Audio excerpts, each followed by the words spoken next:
एक मैट्रिक्स जिसका size 4x4 है और एक linear transformation T A define करी गई है M4 से M4 पर, जहाँ से मैट्रिक्स के जो एलिमेंट्स हैं वो रियल सेट से आ रहे हैं। इस तरह से डिफाइन करी गई है, यानी कि टी ए एक्स, जहाँ पर x आपका M4 से आ रहा है, ए एक्स माइनस एक्स ए, इस रिलेशन को होल्ड करते हैं। तो हमसे पूछा गया है कि रेंज ऑफ टी ए क्या होगी। अब देखिए यहाँ पर जो मैट्रिक्स ए है वो तो गिवन है, लेकिन जो एक्स है वो आपको M4 से कंसिडर करना है, यानी कि इन जनरल अगर कंसिडर करते हैं तो एक लेंदी प्रोसेस हो जाएगा और हम विद इन टाइम इसका जो रेंज एलिमेंट्स होंगे उसको जनरलाइज नहीं कर पाएंगे ताकि हम डायमेंशन निकाल पाएँ। तो रेंज सेट के डायमेंशन ना निकाल कर हम पहले इसके नलिटी निकाल लेते हैं और रैंक नलिटी थ्योरम का हम यूज़ कर लेंगे। तो नलिटी क्या होगी इस लीनियर ट्रांसफॉर्मेशन के? नलिटी में वो सारे एलिमेंट आएंगे जहाँ पर, यानी कि वो सारे एक्स आएंगे जो t a x equals to क्या हो जाएं, 0 हो जाएं। फॉर वो मतलब जो एक्स है वो आपका कहाँ से बिलोंग कर रहा है, M4 से।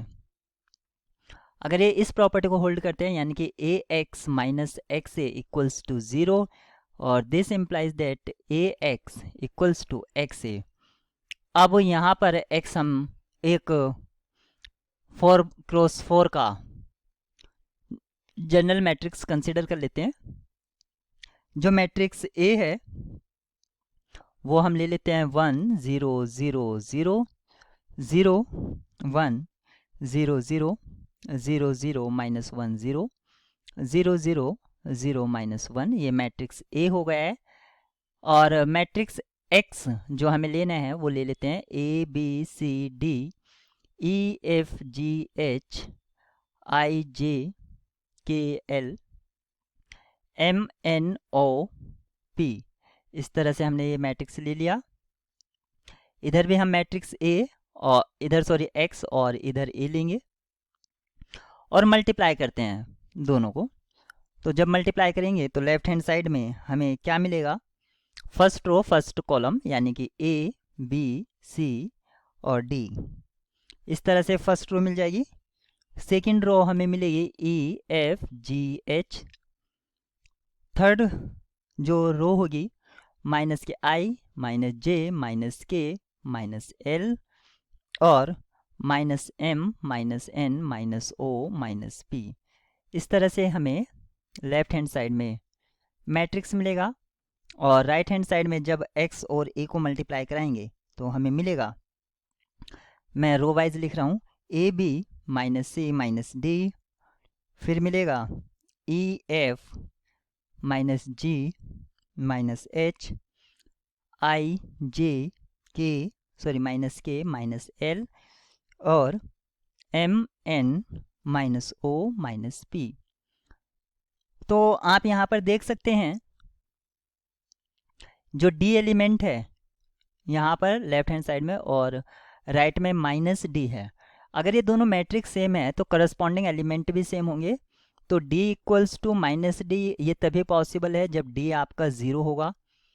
तो d हमारा एक एलिमेंट d 0 हो गया है। दूसरा आप यहाँ पर g और h को भी देख सकते हैं इसी तरह से। तो g और h भी आपके 0 हो गए हैं, g और h। फिर आप यहाँ पर देखिए माइनस आई माइनस जे, जिनको मैंने सर्कल किया है, तो i और j भी आपके 0 हो गए हैं। और m और n, यहाँ पर आप देखिए m और n, यानी कि माइनस m और माइनस n, ये भी आपके 0 हो गए हैं। तो कितने एलिमेंट्स हमारे 0 हो गए हैं? 1 2 3 4 5 6 7। आई थिंक 1 एलिमेंट मैंने मिस कर दिया है कोई सा।